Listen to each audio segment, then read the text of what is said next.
Well, thank you for the opportunity to let me be here and to be part of your Vacation Bible School. Jackie and I have been in the area since 1986. We moved here to be youth ministers at Memorial Parkway, and we're there till I went into private practice as a therapist, and then I was a bivocational youth minister for about 14 years working with the Maysville congregation. I worked for Salem, and I worked for Memorial Parkway. I worked with Maysville. And then we got invited to do intergenerational ministry at Meridianville. Now, I'm not sure what intergenerational ministry means. I think it means I'm too old to work with the kids and too young to work with the senior citizens, so they made this title up. But that's what we've been doing for the last 4 or 5 years, or maybe 5 or 6 years, at Meridianville in conjunction with some of the other things that I do. And when Patty asked me to come and talk, he said, I want you to talk to my adult class, and I want you to talk to my adult class about some parenting strategies. And so if we have time and you want to ask some questions, we'll do that. I'll try to not go super fast, but I'll try to go fast enough that if we need to have any dialogue, we can. If you want to open your Bibles to 1 Thessalonians. Typically when a minister gets up to talk about parenting, you have these standby verses that you go to. This is not one of those verses you typically read. In 1 Thessalonians 2:10 and 11, you have an apostle, and an apostle is a word that means somebody commissioned with a message. Now, in the New Testament, in order to be one of the 12 apostles, you had to have been with Jesus from the time of his baptism all the way up through his crucifixion and be a witness of the resurrection. Paul gets a pass on that because Jesus personally appears to him and brings him up to speed. And so Paul calls himself an apostle or this messenger who goes into non-Jewish churches, people who didn't grow up in the culture and the tradition of God's people, and he's introducing them to a relationship with God. And then he might stay in a city for a little while, but then he leaves. Well, if you've ever started a new program, like if you've ever been on a mission work, or you ever started a Boy Scout troop, or you ever began a Little League team, after you leave it, you hear about all the problems that they're having since you left. Anybody ever had that experience? Hey, you left and it's broke, right? The wheels came off. So Paul hears these messages of things that are going on, and he writes a series of letters. Every letter, essentially, that Paul wrote in the New Testament, you find a precursor of that in the book of Acts as Paul's traveling around starting churches. So you think about the New Testament as outlined like this: Matthew, Mark, Luke, and John. Who is Jesus? What does it mean to follow him? The Acts of the Apostles. What did the people who followed Jesus do after Jesus went back to heaven? And in those actions of the apostles, you'll find churches started in Corinth and in Thessalonica and in Colossae and in Galatia. And then the rest of the New Testament are these writers writing back saying, here's how you solve some of your problems. So Paul writes essentially 2 letters to the church at Thessalonica. And as he's writing them this letter, notice what he says. Verse 10 of chapter 2, you are witnesses in God also, how devoutly, justly, and blamelessly we behaved ourselves among you who believe. As you know, we exhorted and we comforted and we charged every one of you, as a father does his own children, that you would walk worthy of God who calls you into his own kingdom and his own glory. If you look at a different translation, they said if you mash this, it'll turn. They've lied. Oh, there we go. Notice it says, both you and God are witnesses that we were pure, honest, and innocent. And then verse 12 says, we begged, encouraged, and urged you. I missed a slide there. When we were with you, we lived in a holy, honest, and without fault. And we treated you as a father treats his own children. We encouraged you, we urged you, and we insisted. So basically, when Paul writes to this group of people, he says, when we were with you, when we were your ministers, we functioned in a parental function. Now, Paul wasn't a father. Paul wasn't even married. But Paul said, when I'm with you, when I'm working with these churches, the duty that I perform to you was like a father. And so we take this verse and we can come up with kind of an outline of what parents are to do and what parents are to be. Basically, in this thing, when Paul talks about the parental functions, he said there's some things that parents should do, and there's some things that some parents should be. Okay? So notice the first thing that he says, and this thing's going to drive me crazy. That's why I typically don't travel with PowerPoint. Can you advance the slides for me, please? There's 3, and go ahead and advance till I ask you to stop, because we're like 9 behind. So parents are to be devout, they're to be pure, they're to be holy, they are to be just, they are to be honest, they are to be blameless, they are to be innocent, and probably one more that says without fault. Paul says when we were with you, our behavior was this way. When we interacted with you, this is how we behaved. Now, if you start talking about raising children in the church, and you start talking about, hey, I want my kids to grow up and be Christians, or I want my kids to grow up and be good citizens, or I want my children to grow up and be productive people, the first thing that we've got to do is realize the burden is on us. It is not the church's job to raise your kids. It is not the youth minister's job to raise your kids. The 3 factors that determine whether a child remains faithful in his church is what happens at home, what happens at church, and how influenced they are by popular culture. 2 of those 3 things we can manipulate. We can control what happens at home. We can control what happens at church. We really don't get to vote on whether a kid buys into what he sees in popular culture. The interesting thing about whether or not we influence our children by being devout, holy, and blameless, there's a predictor of at-risk behavior with children. The number 1 predictor of at-risk behavior with children is this question. If I ask a child, do your parents profess things in public that they do not practice in private? And if a child answers in the affirmative, that's a 95% predictor of at-risk behavior. Children cannot tolerate cognitive dissonance. Children cannot tolerate a mixed message. If you say this is who we are and this is how we live, but you get at home and in private, you don't do that way, kids can't tolerate this. That's my sign for cognitive dissonance. Kids can tolerate this and kids can tolerate this, but they don't do well with this. You know, I've seen children come to church and get surrogate parents.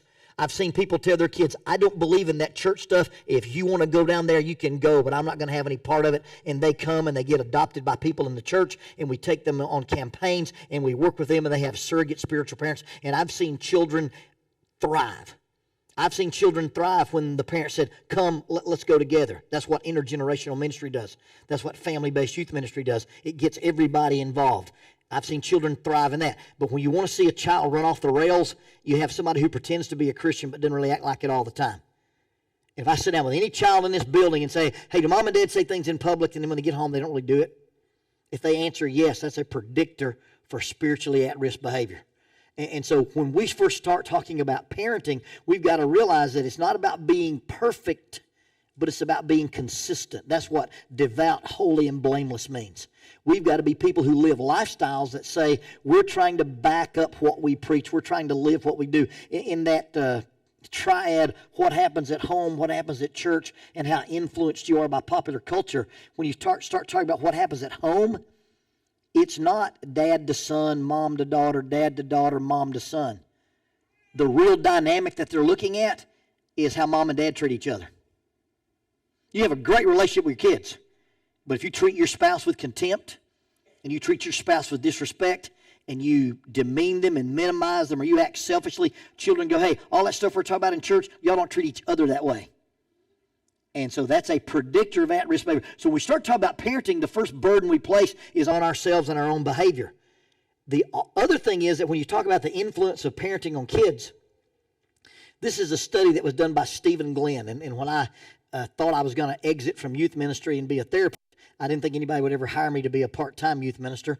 So I wrote a book on youth ministry. And I borrowed some stuff from a guy named Stephen Glenn. He wrote the book, Raising Self-Reliant Children in a Self-Indulgent World.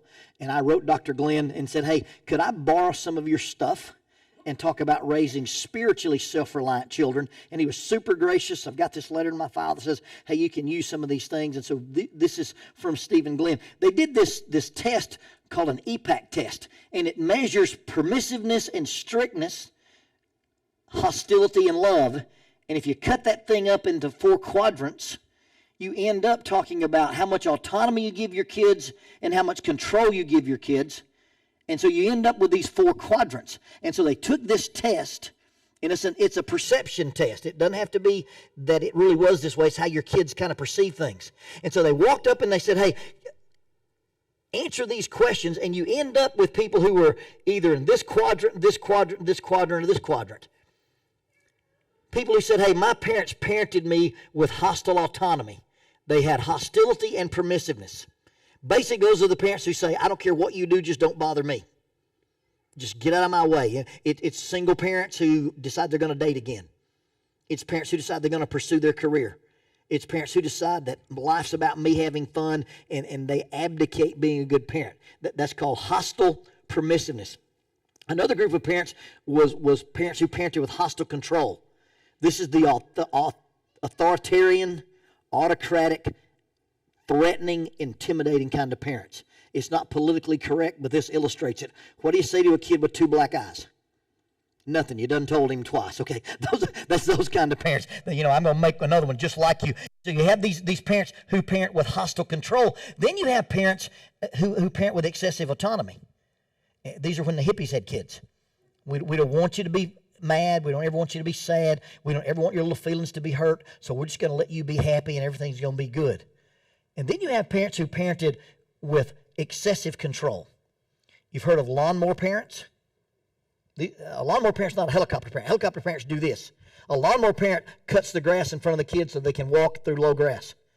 They're preparing the path for the children rather than preparing the children for the path. These are the people who walk down to the school and bless the teacher out because their kid didn't make an A.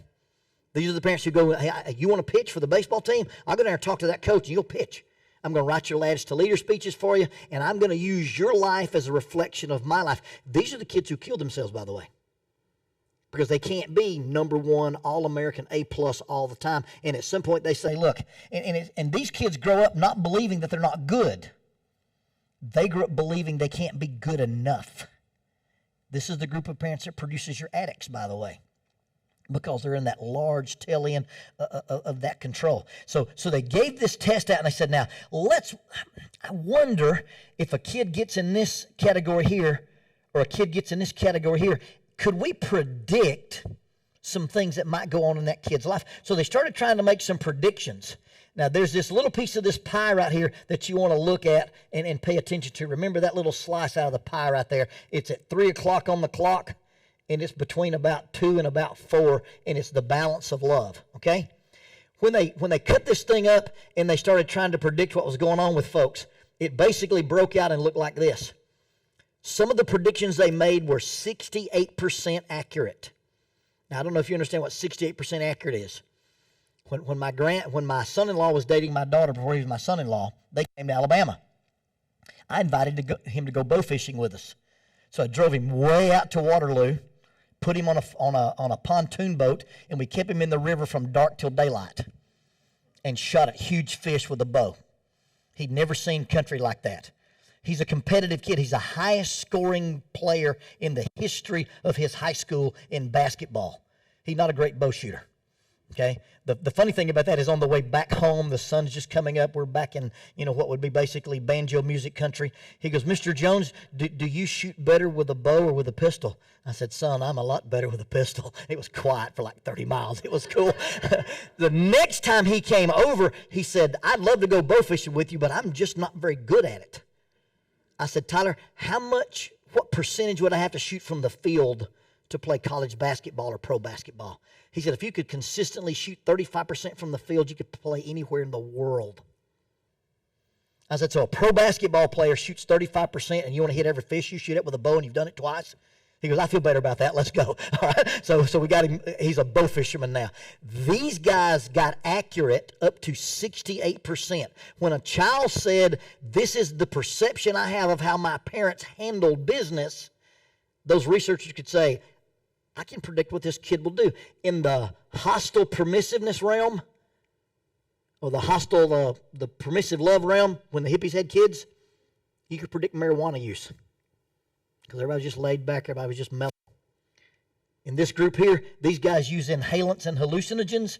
This group right here was your heroin users. And in this over-controlled love thing, that's when you have your kids who use alcohol, cocaine, and sedatives. And they kill themselves. in this slice of the pie right here that we said was super, super important, when kids landed in that little piece of the pie, they had no occurrent behavior. Zero. None. Biblical verse, fathers, do not provoke your children to wrath. Leave the hostility out of this. But bring them up in the nurture and admonition of the Lord. The perfect balance between permission, strictness, love, with the absence of hostility produces an environment where a child gets to thrive and grow and be better. Any questions on that? Now, that is a correlative study, not a causative study. It doesn't say that A plus B equals C. It says when we see A, we can guess that sometimes a B will occur. It's correlation, not causation. All right? So those are the things that parents should be. Devout, holy, and blameless. Here's the list of things that parents should do. Parents should encourage, parents should comfort, and parents should urge.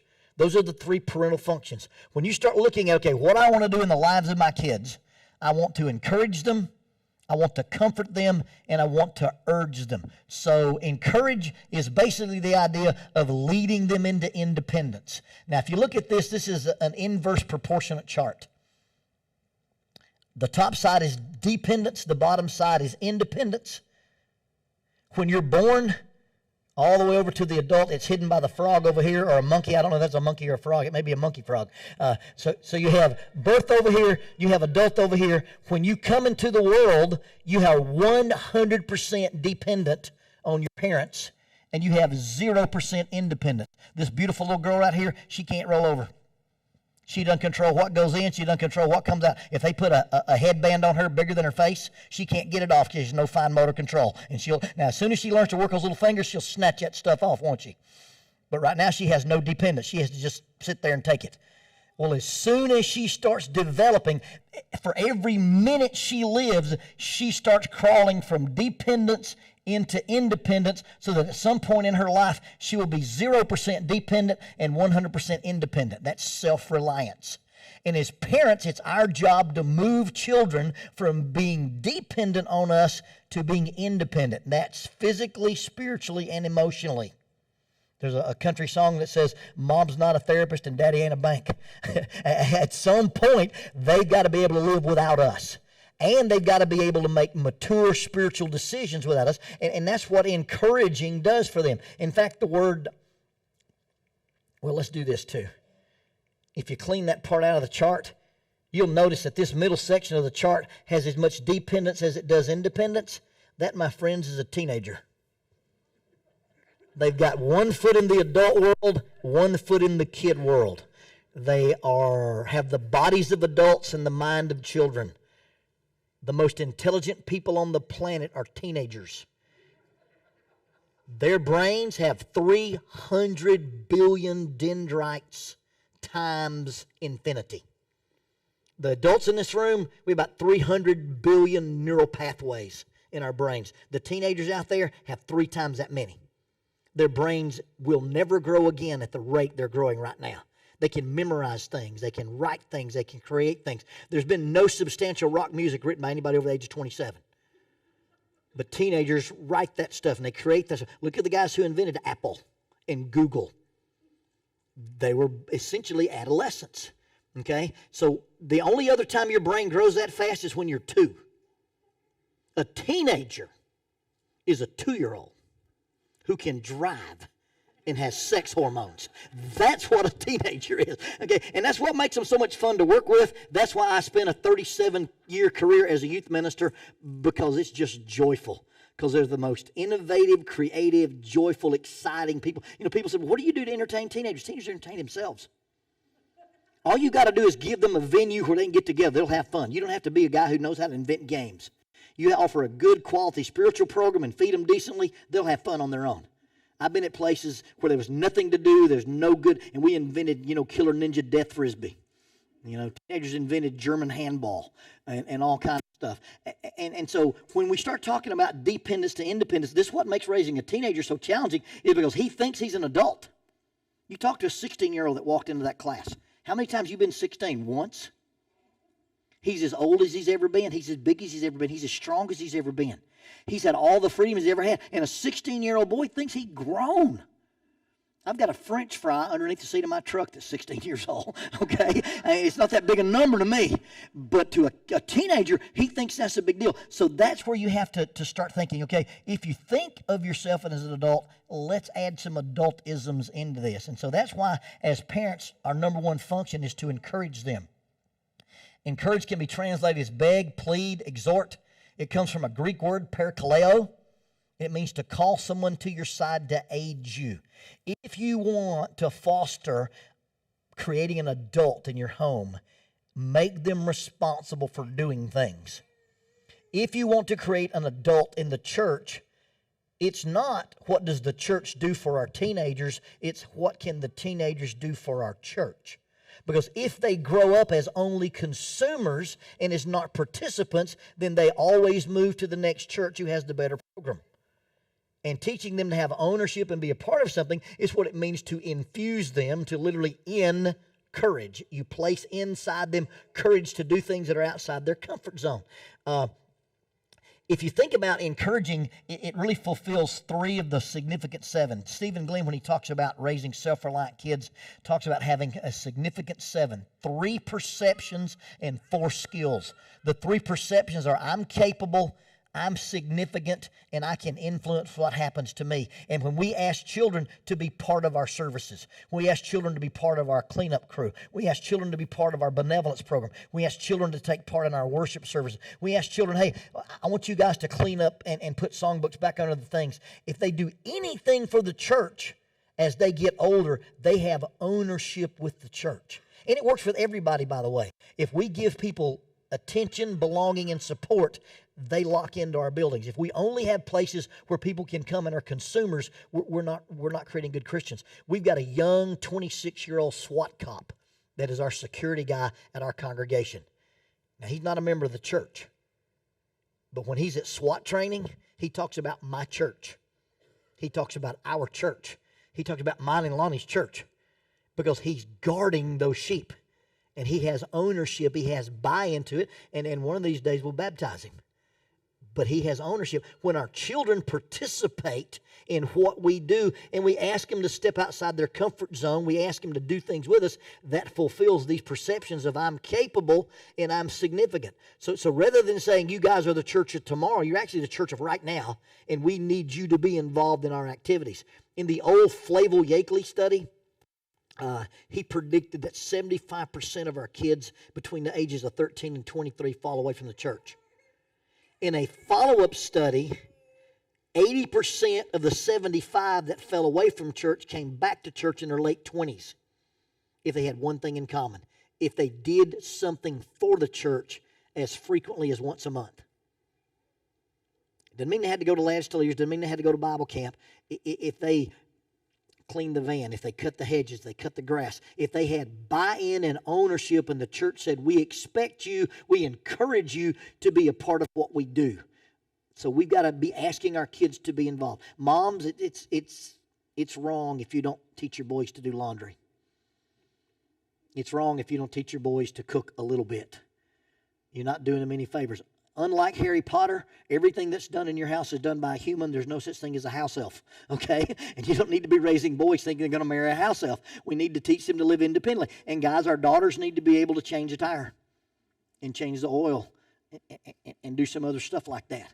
And when we teach our children, self-confidence comes from confidence. Confidence comes from competence.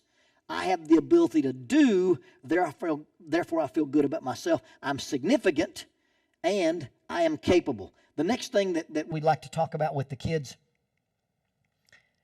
is comfort. Now, comfort is the idea that when you run into a crisis, you literally give them counsel or you advise them. If you've got teenagers and you've got small kids in your house, you end up being involved in crisis intervention. My clicker hates me. Hey, you, wake up. All right. It basically means to stimulate to the discharge of the ordinary duties of life. It basically teaches them that just because you feel a certain way doesn't mean you have to act a certain way. Now, we're not talking about kids being duplicitous. We're not talking about wearing your church face. We're not talking about kids being fake. But we're talking about when kids run into trouble in life as a parent. First of all, we encourage you. We want you to do these jobs. We want you to have these responsibilities. We want you to learn these skills. We want you to learn these tasks. But sometimes their worlds get upside down. The reason their world gets upside down is as adults, we separate the world between two categories, ideal and unacceptable. But my ideal is on that wall. My unacceptable is on that wall.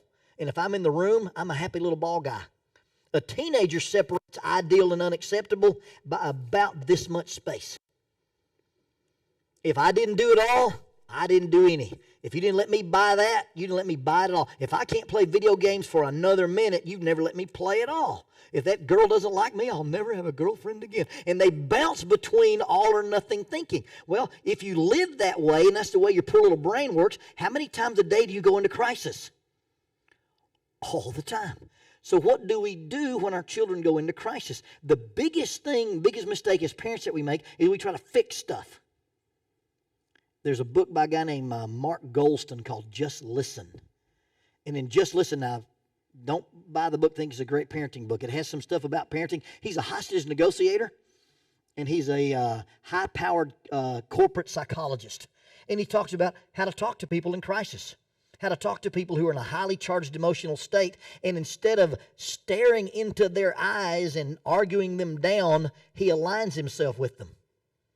He has this great technique that he used in a hostage negotiation seminar. You got a guy who's sitting in a car, surrounded by a SWAT team. He's holding a pistol to his head, and you go, hey, you're not going to outshoot the SWAT team.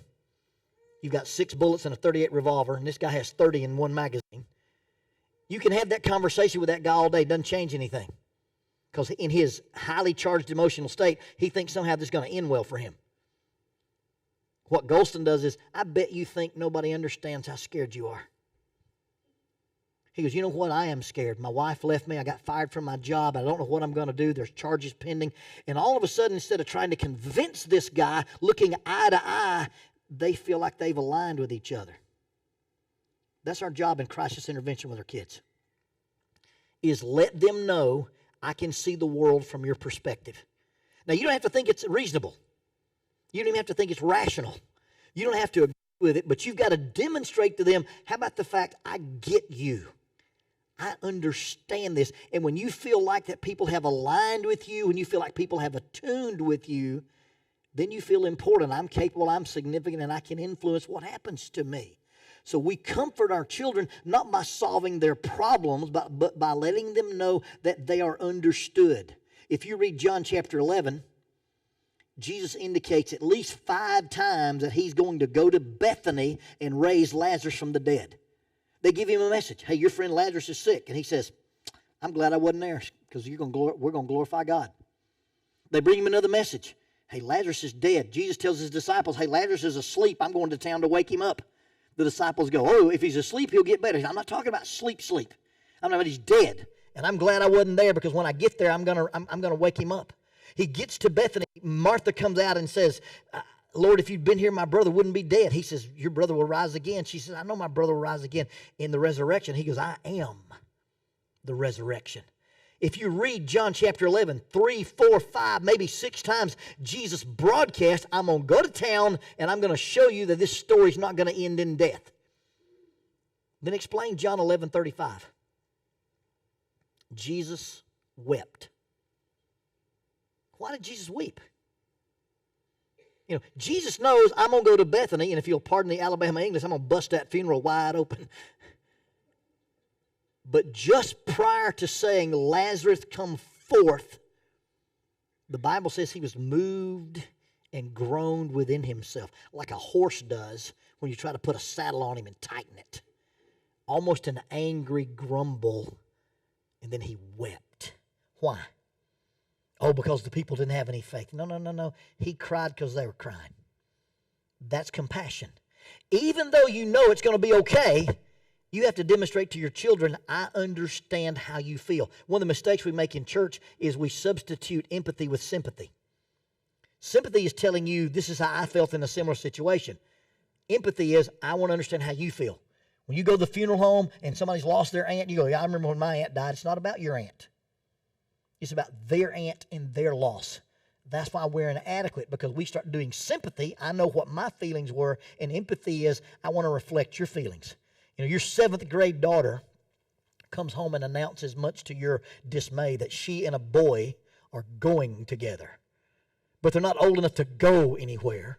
So technically they're not going anywhere, but they're going together. So now they're not going, okay? 2 weeks later, she comes home and announces in tears that the boy she went nowhere with is no longer not going anywhere with her. And her heart's broken. So what do? Well, honey, statistically, you'll be in 8 major relationships in your life. 60% of you will be engaged one time. Is that what you tell that girl?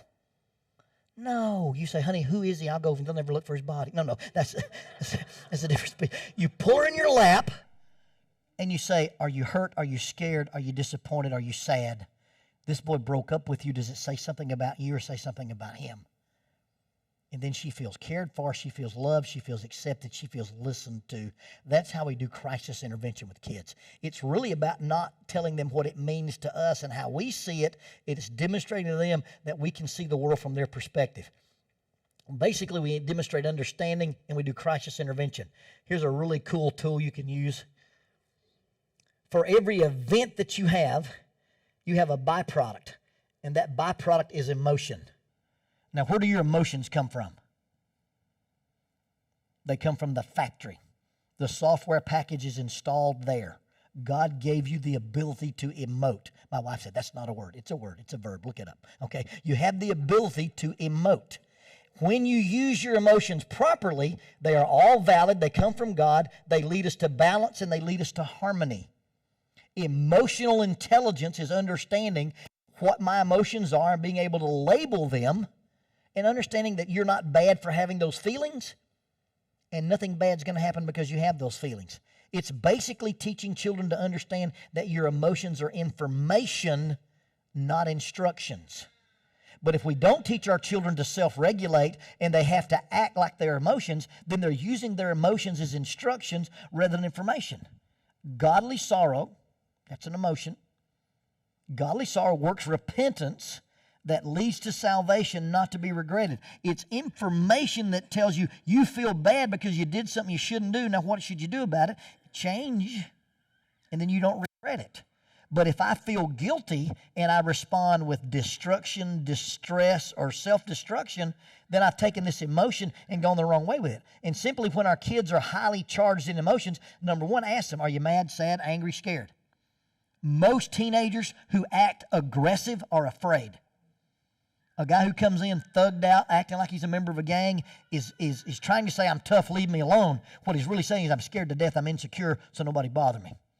And learning to read through that, and then teaching our children that your emotions are not instruction, they're simply information. And in understanding the difference between instruction and information is super, super important. If you're walking down the mall and there's this yellow sign that says wet floor, and you obey that sign, they'll ask you to leave and ban you from ever coming back again. But if you understand the floor is wet, doesn't telling you to wet the floor, that'll get security called on you in a minute. But if you, hey, wet floor, that doesn't tell me to do anything, it tells me something. Now I get to make a decision. I can walk around it, I can go away and come back, I can slide through it, whatever I want to do. But I use that information. Typically our teenagers go into crisis because they have emotions and they think, hey, that's how I need to act. I need to throw this, punch this, quit this because it's hard or it scares me. And so first thing you understand is that our emotions are normal. They're healthy. When they lead to balance and harmony, that's what they're supposed to do. But if they ever lead to distress or destruction or dysfunction, that's when I get concerned as a therapist. Somebody calls me and says, hey, I've had this tragedy in my life. I think I'm depressed. I want to come to your office and visit with you. I said, when did it happen? Yesterday. I said, let's save yourself some time. Save yourself some money, because you come to my office, I'm going to tell you everything you're feeling is normal. Everything that's going on right now with you is healthy. If you still feel this way in 2 or 3 weeks, now maybe it's clinical, let's talk about it. Somebody says, hey, these things happen to me and I can't get past it. I can't go to work, I can't sleep, I can't interact with my friends, I don't have any money. Now I can go to work, because it's gone past leading to balance and harmony, and it's leading to destruction or dysfunction. The reason we get into those places is because the events that we experience that produce those emotions often run through a perception filter. And what you perceive has more power on what you see than what you see has on what you perceive. The interpretation we put on things is way more important than the thing themselves. My parents split up when I was 7. I must have been a bad kid. If you live with that belief your whole life, hey, my dad was an absentee father and never had anything to do with us. It must have been something wrong with me. If you live with that misinterpretation all your life, what happens? See, if your compass needle is off 5 degrees, that doesn't matter in 5 feet, does it? How about 500 feet? How about 5 miles? You have this misinterpretation of life, and you keep that vector for 15 years. Where you at? So when our kids go into crisis, the first thing we have to ask is, hey, what happened, and what does this mean to you? And then you challenge, does this mean what you think it means? When Joseph's brothers sell him into slavery, what do they tell their dad? The plan is to tell him something, but they don't tell him that. They simply show him a coat with blood. And they go, do you recognize this? The old man sees the coat with blood and says, this means my son is dead. It means he was torn by a wild animal, and it means I'll never be happy again. And he takes that interpretation, and it changes the way he parents Benjamin. Because where he was overprotective and spoiling Joseph, he does that double time with Benjamin. And his entire life is led by a lie, a misinterpretation that this bloody coat means my son is dead, he's killed by a lion, I'll never be happy again. And is his interpretation of those events accurate? Absolutely not. Joseph's alive, running Egypt, rich, powerful, married, has kids. And yet he has this misinterpretation. So when our kids come to us in crisis, the first thing we have to ask is, what's the event? Hey, what happened to you? What does it mean? And usually as a parent, you stop right there. Because when I find out what that means to them, then I can align with them. Oh, you think this means you're not lovable. You think you mean you're a failure. You think you mean... Now, if it's really, really serious, you might challenge, does it mean what you think it means? But in the first beginning of this, you just simply let your children know, I get what you mean by this. You think the world's coming to an end because you didn't get accepted to that school. You think you'll never be a productive member of society because you didn't make a 30 on the ACT. You think you've been rejected by everybody because this one girl broke up with you. And if you tell, oh, I get you're hurt, you're scared, you're disappointed. When you use the right word with them, you'll see their faces change. And that's when they'll start talking to you. Because typically when you ask children questions, what's the answer? Oh, no. Your kids answer that way? So when you say, oh, I get the fact that you're scared. Yeah, you have no idea how scared I am. I'm afraid I'm going to be a failure. I'm afraid I'm not going to be. And you don't talk. You let them talk. Because now they feel safe and you've aligned with them. So simple crisis intervention is, hey, what happened? What does it mean to you? Does it mean what you think it means? And we teach our children to identify emotions. We lead them toward emotional intelligence. And the predictor for success in life is not your ACT, not your SAT, not your GPA. It's emotional intelligence. People with 160 IQ regularly work for people who have 100 IQ because they have people sense. And when I understand me and understanding my own emotions, and I can operate with self-regulation, delayed gratification, and impulse control, then I have the motivation to work through hard situations. And when I understand me, I can then recognize emotions in you and respond to you appropriately. That's called empathy. Jesus talked about emotional intelligence all the time. He used it like this. As therefore you would that men should do to you, do ye therefore to them. If you can put yourself in other people's shoes and decide how to act based on their perspective, you know how to handle a relationship with God. That's what we have to teach our children, for them to be strong, self-reliant, and deal with the crisis. And just kind of a left turn. This whole bullying thing, other people's words only have the power you give them. Period. Romans chapter 1, verse 16, I'm not ashamed of the gospel, For it is the power of God to salvation to everyone who believes. If I don't believe God's word, it doesn't have any effect in my life. Now, at the judgment day, it will, but it doesn't affect me here. God's word is limited by whether or not I buy into it or not. Well, your words definitely are. We have to teach our children just because somebody has an opinion doesn't make it valid. Just because somebody says something about you doesn't mean you have to believe it. And other people's words only have the power I give them. So parental functions were to encourage, teach them, give them competencies. I'm capable, I'm significant. Crisis intervention, I'm significant. And then the last thing we do as parents is we urge them. And urge basically is the idea to motivate and to train. It's where we get our word for discipline. I define discipline as to put stress in a relationship so the result is growth. All discipline is not punishment. All punishment is not discipline. If we're going to raise spiritually self-reliant children, we got to fulfill this third perception. And that third perception is I can influence what happens to me. That's what discipline is. Discipline teaches a child, says, hey, life's about choices. This is what I said. These are my rules. What are you going to do about that? If you do good things with that, good things happen. If you don't do good things don't happen. In teaching the child, you have the power to control your own outcomes. I read an interesting thing. You know, you sleep in, you don't go to summer workouts, you skip practices, and you show up late and you leave early, and then you blame the coach because you don't have playing time. Okay?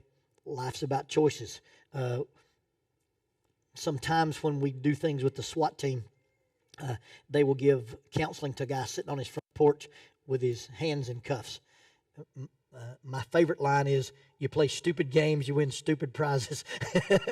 To hear that come out of a guy wearing a black mask and body armor is something, there's something motivational about that when your door's just been kicked in, every window in your house has been blown out. Okay? You play stupid games, you get stupid prizes. That's what discipline does with kids. It teaches them that when your behavior costs you more than it cost me, you'll reevaluate your behavior. Now, you can't make anybody do anything, but you can make them reevaluate choices. Finish this statement. You can lead a horse to water. And what's the next part? Yeah, you can lead a horse to water. You can't make him drink. But you can put salt in the oats. And if I put salt in the oats, do we fight about water?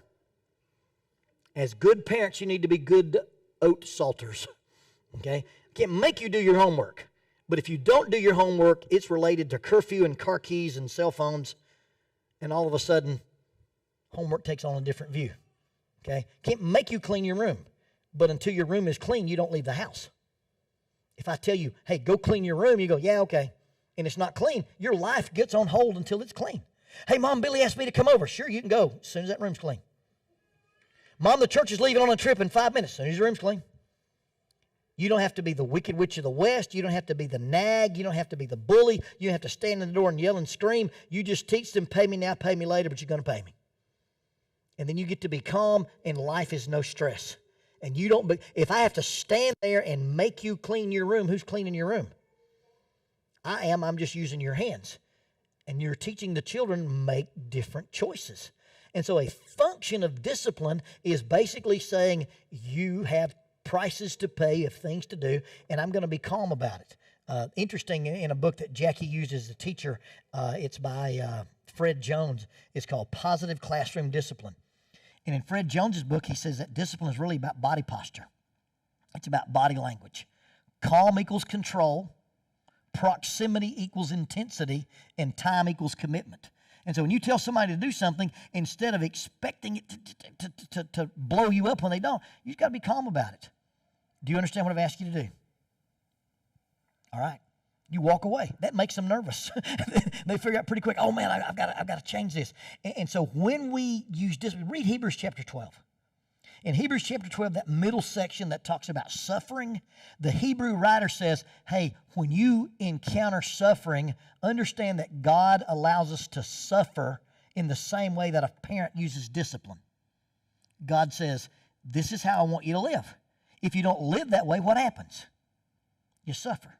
Sometimes God says, I want you to become this kind of person, and any person who is a disciplined person understands suffering. No pain, no gain. Right? And so discipline is a function of suffering, and suffering is a function of discipline. And so we need to teach our children that I'm not doing things in your life that are punitive. I'm not doing things to you that are vindictive. I'm simply giving you stress in this relationship so that the result is growth. And then at the end of the whole thing, we do all this, so we finish this last verse, verse 11, so that you would walk worthy of God who calls you into his own kingdom and glory, that you live good lives for God who calls you into his glorious kingdom, that you live in a way that would honor God. I don't care what they do. I don't care what their job title is. I don't care what their degree is. If their lives don't end up glorifying God, we failed as parents. And so rather than talk about raising self-reliant children, we want to talk about raising spiritually self-reliant children. And those are basically the three ingredients we use to do that. We encourage, we comfort, and we urge. And Patty said no later than 7:15. That's the time we're at. So he said I should dismiss you guys with a prayer. What? I have 3 whole minutes. Do you have questions?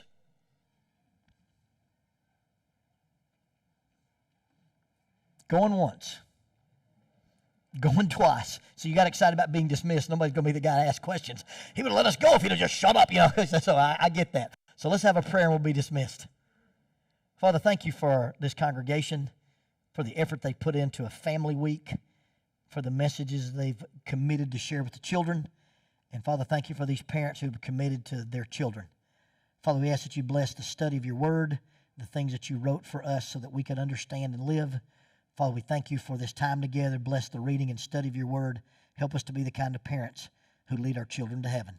Father, thank you for this assembly. Thank you for this opportunity. In Jesus' name, amen.